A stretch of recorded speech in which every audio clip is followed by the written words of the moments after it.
Contrairement à ce qui s'est largement raconté dernièrement, que le pont jeté sur la rivière Kajileji sur la route Kanfankumba s'était écroulé et aurait même entraîné avec lui la chute d'un camion dans la rivière, la réalité sur terrain est autre. Ce pont en voûte qui traverse la rivière Kajileji, quoique vieux, est encore en parfait état, selon les constats effectués sur place par le ministre provincial des infrastructures Norbert Mbangou Mwangal, mais ce dernier nécessite quelques réparations. Avant de commencer la mission d'inspection et d'étude de cet ouvrage, Norbert Mbangou Mwangal fait d'abord le briefing à sa délégation constituée des ingénieurs de l'office de route, des conseillers de son ministère et de quelques partenaires.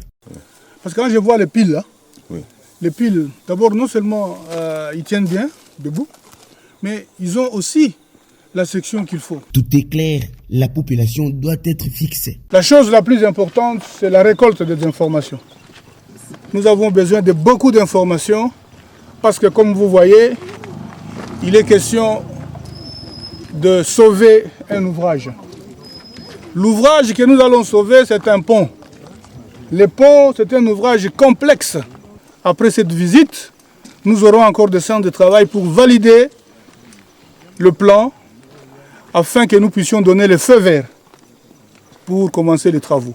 Après des longues heures d'entretien, il est constaté que ce pont peut encore résister longtemps et que le camion qui s'était trouvé au fond de la rivière avait une panne technique du boulon centre. Voyant la largeur du pont, ce dernier s'est vu échouer dans l'eau. Pour Norbert Mbangou, des dispositions sérieuses du passage sur ce pont doivent être observées. À peine fini, un poisson est venu mordre à l'hameçon. Pas question de chercher la preuve loin. Un camion dépassant le chargement a voulu faire la traversée.